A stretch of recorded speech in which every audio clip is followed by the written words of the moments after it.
Welcome everybody to what looks to be a partied out version of Comic Comments. Filming this a little bit late, but this week's been busy, really busy. We're currently surrounded by blow up penises. I believe we have one. Do you know what? This should be a prize. This isn't like, it was for my flatmate's birthday, who's a girl by the way. This wasn't just like me and Pete decided to have some kind of love fest. We have a gorgeous blow-up penis, which I guess could be a prize, if that's what you want. And then we also had the talk that if we get 500 views, I'll drink Ghost Chili Hot Sauce, because we saw some in Mankind, which is like the best shop ever. Anyway, that all aside, have you not got any nourishment? Not nourishment, what's it? What's drink? Drink isn't nourishment. It can be. Can it? Beverage? Yeah. I can get a beverage. Get a beverage. We want everyone to be comfortable. We're having a much more laid back episode because I feel like we should.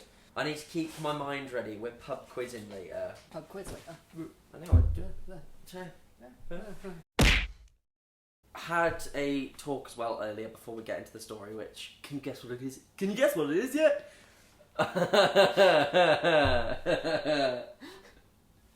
Fucking hell. Basically, we said we're going to have comic comments, which would be the main show, which will go up like Friday, Saturday kind of thing. And that's where we're going to be looking at like more graphic novel type stuff. But it's like at the moment, we're collecting Secret Wars, as you know, but I'm also collecting Darkside War, the Truth storyline. So we're going to make like a sub thing, so it'll be comic comments just in, which will be done every week, but it'll be like what's going on at the moment, what's happening here and now in Marvel and DC. So it'll be more issue based rather than doing graphic novels. So I think that's something cool that we could start at.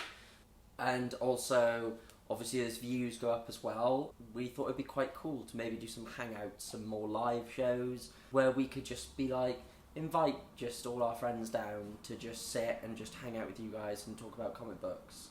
But yeah, as always guys, let's jump into the story. I of course am Matt. And I'm Pete. That you are. And this week, this is kind of the story that most people would consider the thing that kind of kick-started the events leading towards Secret Wars 2015, which is why we're doing it. And we're doing the Original Sin storyline, which has got glare on it. Whoa, that's like, you can see us twice. With this story, I've heard a lot of mixed reviews on it. I personally actually really enjoyed the story. It doesn't feel like a conventional, like, oh, here's some villains, they're doing bad shit and we need to stop them. It's not, it's, a lot goes on. But this collects Original Sin 0 to 8, and then Original Sins 1 to 5. It's written by Jason Aaron, Mark Waid. It starts with kind of like an introduction to the Watcher, and for some reason to Nova. But we just kind of see the Watcher's job and what he kind of does. We see a bit of his backstory.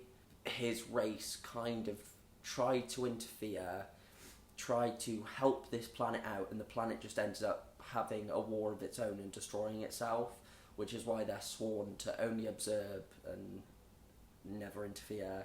And it kind of establishes as well that the Watch has this vault that has a lot of weaponry in, including the Ultimate Nullifier. So Nova was just there to give you some kind of context as to why they're showing you the Watcher's backstory. The story starts with Meat Knight being interrupted, and Meat Knight is Nick Fury, Wolverine, Black Widow, and Captain America meet up just for a meal, basically. By Meet the look. up. Yeah, it's not a sex joke, but it's a pun or a pun counter. And it's interrupted because they get word that the Watcher has been murdered. And Captain America's like, Nick, you're going to want to get involved with this because Nick Fury's retired. And we find that the Watcher is murdered, he's been shot in the head, and both his eyes are missing. Black Panther is informed. They want to put like a team together, but it's like a team of complete misfits, really. We have Ant-Man, Scott Lang, Emma Frost, Punisher, Doctor Strange, and they all end up splitting up into little teams. Moon Knight, Winter Soldier and Gamora are a team. That's what I mean, it's such like a weird picking of people. Thing and Spider-Man are a team, and they're fighting against one of the mindless ones. Are you familiar with the mindless ones at all? Not really, I know they're mindless. Yeah. Except for the ones in these.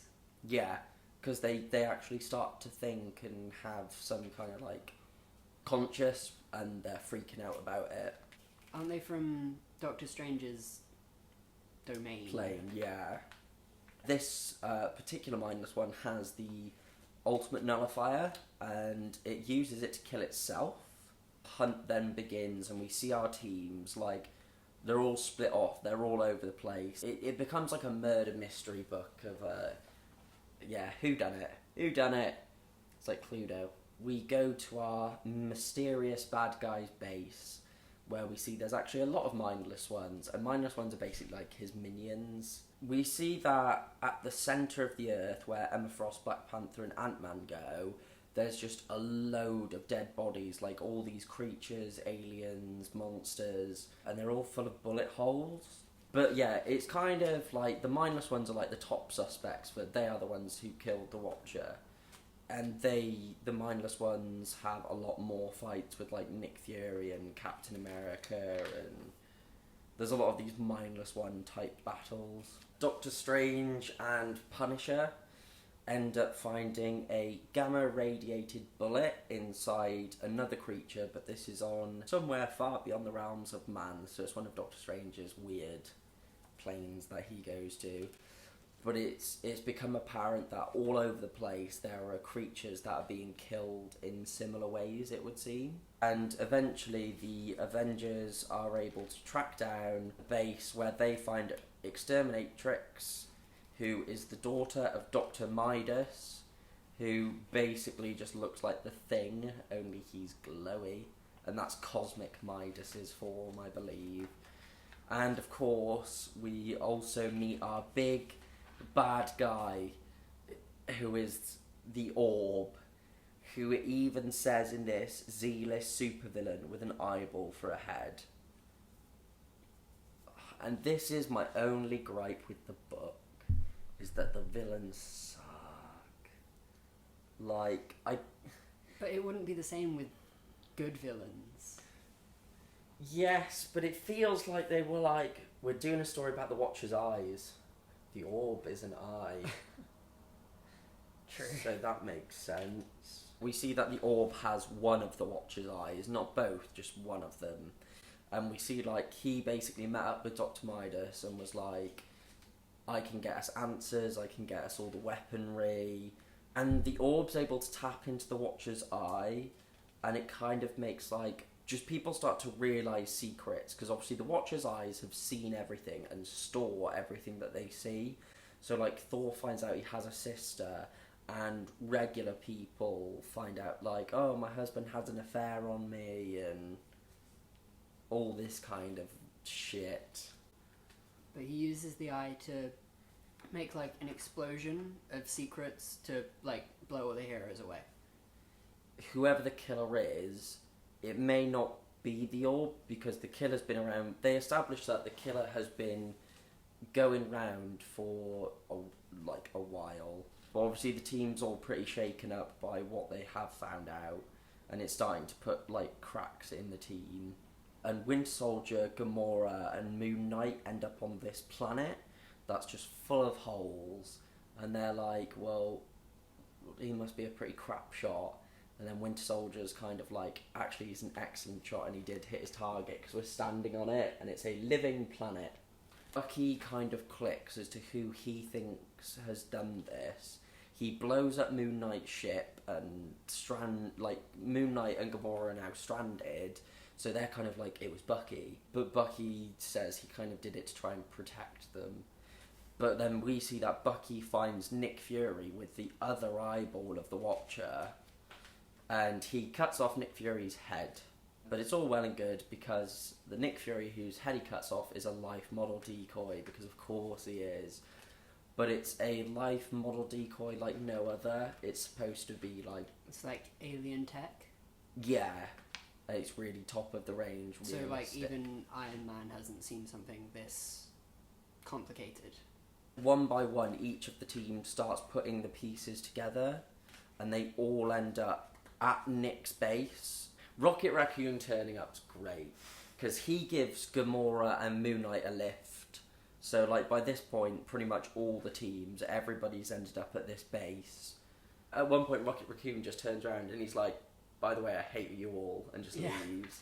They're all fighting, and they're all like, who are we working for? Like, we don't understand. And they're like, well, Nick Fury, we're all working for Nick Fury. And then Nick Fury appears, the real Nick Fury, saying, and you still are. And he's a really, really old man. And we see he's just got loads of life model decoys of his younger self. And the infinity formula that he's been taking that's in his blood has run out. So he's rapidly aging, and he is in fact dying. So Nick Fury is this guy called the Man on the Wall. So he goes around and kills aliens and just threats to Earth before anybody else even knows that they exist.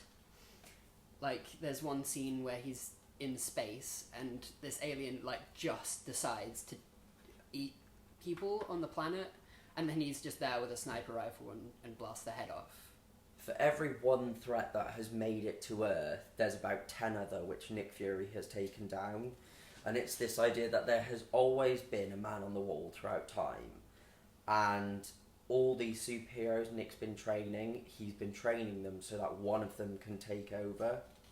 And this is my favourite part of the book, where basically you see him with a sniper rifle and he goes to shoot and he stops, and they're like, what's happened, sir? Did the gun jam? And he's like, no, I've just got like a different idea about this one. He's like, let's leave it and see if he turns into something special. And we see that he's actually was going to shoot Spider-Man. So I love that. I really, really like that. It just cuts to the fact that Midas wants, now that the Watcher is just completely gone and out the way, Midas wants to go back up to his base and just take everything and just kind of finish the job. So Midas is still a thing. Why is he even in this book? I don't know. He's so pointless. Yeah, we see the Watcher turn up when Nick Fury's dying, and when Nick first realises that he's dying, and he basically is like, fuck you, I'm not dying, like, I'm not going to give you the satisfaction. And you see that they have a really, like, rocky kind of relationship. But then, like, Captain America, Tony, Wolverine and Black Widow are still on Earth, and they're still trying to put all the pieces together. And I'm pretty sure, yeah, they end up at the same conclusion as everybody else and end up there. Life model decoys have to kind of battle against all our heroes, and shit just kicks off big time.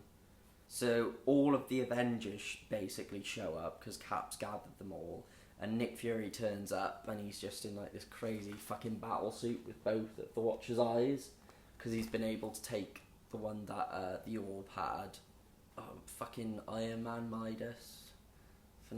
He's an Iron Man villain, so he must have just done what every single fucking Iron Man villain in the cinematic universe does and steal Iron Man tech. Because apparently that's the only storyline they can write. Like, the Orb and Midas and stuff, yes, they attacked the Watcher and they took one of his eyes, but he wasn't dead and he did still have one of his eyes by the time that they left. But yeah, Nick Fury's fighting the Avengers and he's just kicking their ass.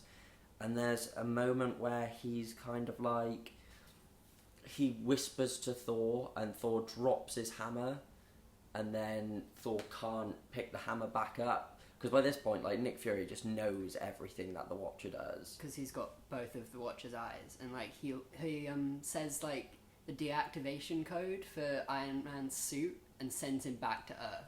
Yeah. Because he just knows everything.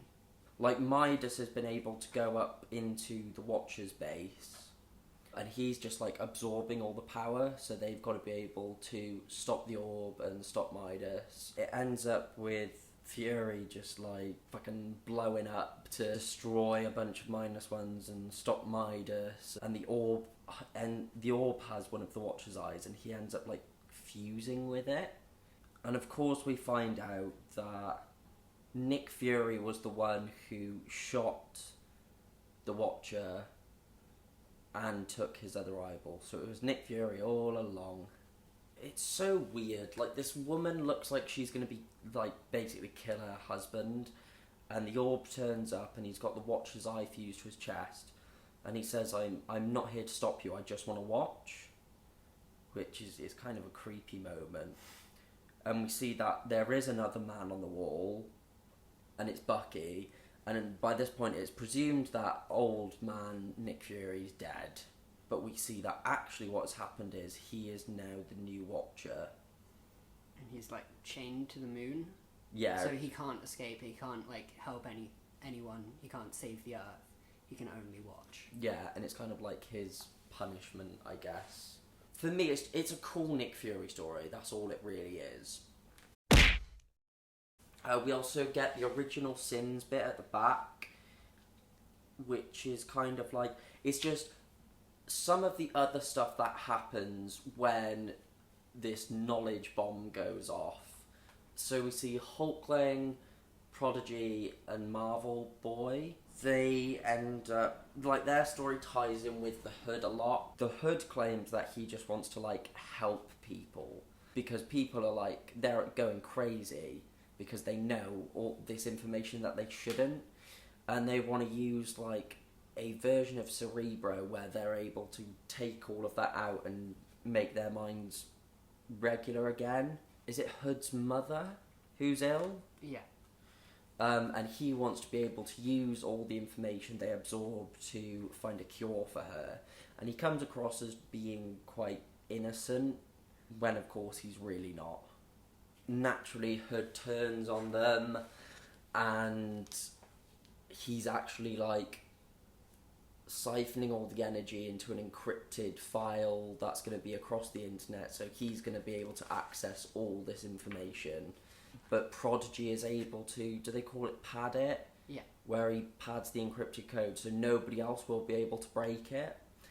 And he kind of claims that he's forgotten, he never knew the padded code, it was made up. So nobody's ever going to be able to find that information. But in actual fact, Prodigy does know the encryption, and it feels kind of sinister at first, but he actually uses it to, like, find a cure for Hood's mum and does a little bit of good with it. It's weird. It's really weird. But it's a nice story just to see the Young Avengers and what they're up to. But then we get loads of these, they're literally 2-page stories, so we see, like, a guy who knows who Deathlock is, because he found that out through the Watcher's eye, and Deathlock ends up killing him. And then he gets his memory wiped again.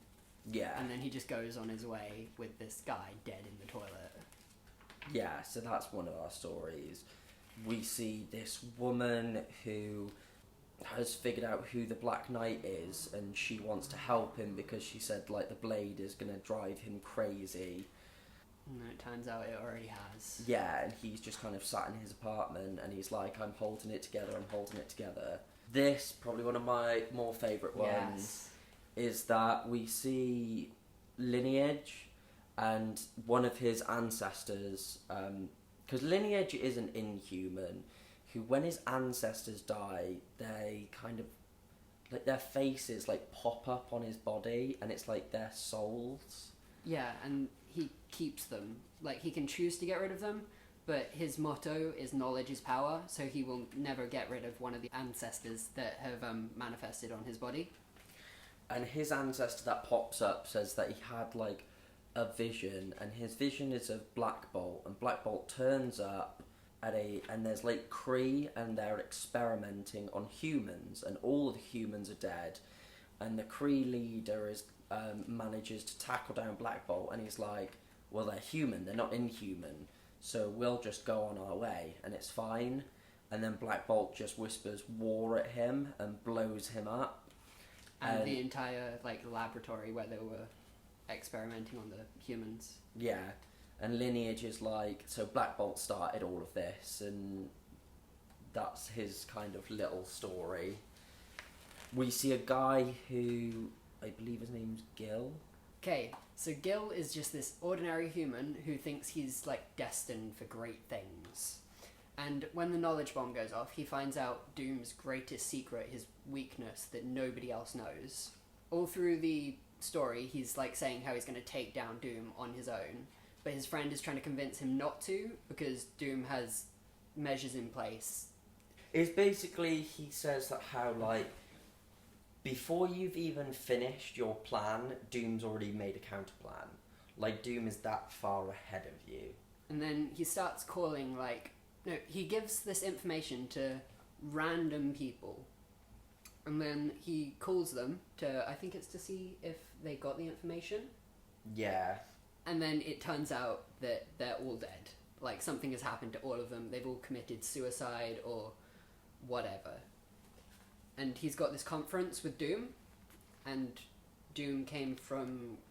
Latveria. That's where he lives. He came from Latveria just to see Gil. Yeah. And it's kind of cool, because the story's called Checkmate, and that's just what it is. This story feels more like a tie-in. This takes place during the events of issue 6 of Original Sin, where Nick Fury is actually interrogating the orb, but it's all kind of off-panel. But we see Dum Dum Dugan turn up. Dugan thinks he's still alive, and Nick has to kind of reveal to him that actually you are a life model decoy, like, I kept you alive. And Dugan just kind of gives it to Nick and says, like, you are an absolute asshole, and a lot of the stuff that you do is just, it's not moral at all. It's just to make him feel better. Yeah. He says that basically, like, Nick keeps people around so he can justify the bad things he does, because he's like, well, somebody has to do the bad things, so I'm actually a good person. Like, if he feels a bit of guilt about it or pain about it, then he'll still think that he's doing the right thing. He's not, like, one of these villains who feels no remorse. And Dugan shoots himself in the head after saying, like, don't bring me back this time, actually let me die, let me have my dignity. Oh, then we get some really fucking stupid stories, like Lockjaw, who is looking for a bone, and there is no dialogue, and it's stupid. It's really stupid. The Howard the Duck one's great. Yeah. Because it's basically saying Howard the Duck found out that he could have been the most brilliant mind. He could have been like a Reed Richards, but he chose to, like, not go down an academic route because he was scared of being bullied. And so he's wasted potential, basically. We see a guy is rooting around at the Daily Bugle, and he finds an article somebody's written about how much they love Spider-Man and how acrobatic he is and how awe-inspiring he is. And the guy realises that J. Jonah Jameson actually wrote the article. So we get to see these little secrets. Like, there's this little kid who actually found Captain America in the ice and was scared and ran away, and he says, I don't know what I was doing, I was just a stupid kid. I think the Spider-Man one and this last one are my favourites. Yeah, because we finish off the book with basically, it's just a massive piss take, but it's brilliant, and it's like everything you say is not in continuity, and it's a Nick Fury who is like quite polite, and he's got his eye patch on the other eye. And we have stuff like everybody's basically admitting their secret. And Gambit says, I'm not actually French. It's why I just pepper easy French words like we and share with English. I just wanted to sound cool. Dark secret implies actions I may have regretted. I'm above that. We found these Avril Lavigne CDs in your car. And then it just says, Black Panther, complicated. Magneto, master of side switching. Like, everyone's got their own funny little part at the bottom as well. Yeah, Scarlet Witch is probably one of the best, because she says, I meant to say, no, more mutants. I've been too embarrassed to tell anyone. There's even says, Scarlet Witch married a robot, haha. And then there's the Watcher wearing a beard and a hat, and he says, I fake my death. And Nick Fury turns up, and he's like, I'm the real Nick Fury. And he shoots his clear, like, life model decoy, and he's like, that guy had his eye patch on the wrong side, how could you not tell? And this agent's like, am I fired? And he's like, well, I can't kill you, so yes. And it's just fun bits in the back. It's not really that important to the story. But it makes the novel, doesn't it? Yeah. As the novel, yeah. There's so much in there that I read and I'm like, I could have not read that and it wouldn't make a fucking difference. A lot of good points. It's long-winded, to say the least. It's enjoyable overall. Mm-hmm. I don't know if I'd recommend it or not. I would. I'd say, though, I can't imagine myself reading that again. No, but it was a good one-time story. Yeah. Like, it was worth the read, but only one read, because you were wondering stuff, and once it's all out in the open, Yeah. you don't really need to read it again. But yeah, that's the great murder mystery of The Watcher. And obviously, like, yeah, new man on the wall, new Watcher. So, at least it's one of those stories where by the end of it, stuff has changed. Because so many of these epic events that they have is literally like, our very world, the very fabric of time is in jeopardy. Jeopardy? Yeah. Okay. And by the end of it, nothing has changed. Avengers versus X-Men. Apart from we could thing- potentially get more mutants. Yeah. Anyway, that's all I can really say about this one. We've rambled on long enough. A bit more of a slower kind of episode, but that's just the pace of the story. I feel like our episodes kind of reflect what the story's like, so like pace and mood and stuff of it is kind of reflected Yeah. by this. I actually have next to me Convergence 0 to 8, which I've read. Pete's going to read, and that will be up next week. This episode's going to be late going up, but that's because the whole period of time where we're usually filming, editing and uploading, been busy for that. So this will be up whenever, but it should be up before the Convergence one. We have our TV episode thing. Because everything's finished now, so we can actually review all these series properly, look at some of the older series like Smallville and everything, look at upcoming series like Supergirl. You can talk about iZombie if you want, even though... it's a comic book, technically, but It's Vertigo, isn't it? Is it? DC imprint Vertigo. It's completely irrelevant to all the superhero stuff we do, but it's a good Comic show. comments. It's not superhero comments. Comic comments. Okay, yeah, I'll talk So we about can do iZombie. like... I mean, that's another thing. If you guys want us to do like more independent comics or like Judge Dredd comics or like... It doesn't have to be like DC and Marvel. We could do like Sin City or V for Vendetta. I could make or... you watch The Losers, which is a really good movie, and it's based on a comic book. As far as the shameless plugs go, facebook.com/comiccommentsyt is our main hub for everything, where if there's any reason for delays or upcoming competition ideas, or if we're going to do live streams, you will find out there first. If you've got a question for either one of us, go on Twitter, and it's @MusicNinjaMatt, and use the hashtag #ComicComments. Why not? Don't forget, you can go in the description and there'll be the playlist for Comic Comments, so you can go back and watch any episode that you want. And all the competition stuff's wide open. We just need to get those views up, and then you guys start getting shit. So you'll be getting graphic novels or, I don't know, t-shirts. Giant inflatable penises. Yeah, we could actually mail some of those. We could mail order you cockfighting. Like... Why would you not want that? Or a mug that says I'm a twat on the bottom of it. These are all the great things we're offering you if the views go up. I feel like I do other stuff. You say I've been Matt and I've been Pete. No, I know that, but like apart from all the shameless plugs. Oh!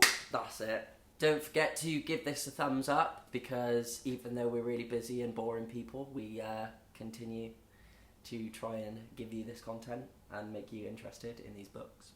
I mean, as always, we haven't actually given you everything that happens. There's a fuckload that happens in these books, so they're still well worth a read, even though we've spoiled everything for you. Subscribe, which is nice. And of course, comment, because we are Comic Comments. And you can be like, this is what I thought of the book, or can you please do this book next, or ask us further information. Tell us any information that we've missed. Just insult us. That's more than likely going to be it. Probably. Whether it's on Twitter, Facebook, whatever, we aim to just, like, we want to, once the comments start coming in, we will be replying. We're not the kind of people that it's like, oh, look at all the comments we have. Like, we will reply to them and have a proper conversation with you guys, because the point is we're just, like, either finding existing comic book fans that we can talk to, or maybe trying to... Make new ones. Yeah. Which, to be honest, since we've started doing this show, I found more and more of the people that we, like, live near and stuff are asking so many more questions about comic books. Some have even flicked through the books. Becky read Civil War. Mm-hmm. I'm just trying to build up our nerd community. Fuck, it's 8:30. Woo! Oh yeah, that's another thing. I got a Captain America 8-bit tattoo and it's peeling today. I got a ship's wheel because I'm a hipster, apparently. But yeah, it's really gross. Look at it. Oh, that is really gross. It's like sunburn. Why is yours peeling already? Because I heal fast. I have a healing factor. Which begs the question, can Wolverine and Deadpool get tattoos? It's a good point. I reckon they can, because But would it... still heals. Because would it be like... They put the ink in and then it just heals straight away, so they get a tattoo and they don't have to look after it? Or would it just sink out so quickly because of the healing factor? It's true. That's our question of the week. Who... Was it on... I can't remember. Something was about when Spider-Man got bit. Why did his eyes recover? Like, he had glasses and then he didn't. But your eyes can't heal, even, like, normally. He's a spider. I don't know why. But that doesn't make sense. Because he's a spider. Why can Batman do anything? Because he's Batman. Because he's got a shit ton of money. He's Batman. He's Batman. It's gonna be goodbye from me. And bye from me. Give him a wave, Pete. What was... That's like the wave you give to the girl across the bar. See you in the next one, guys.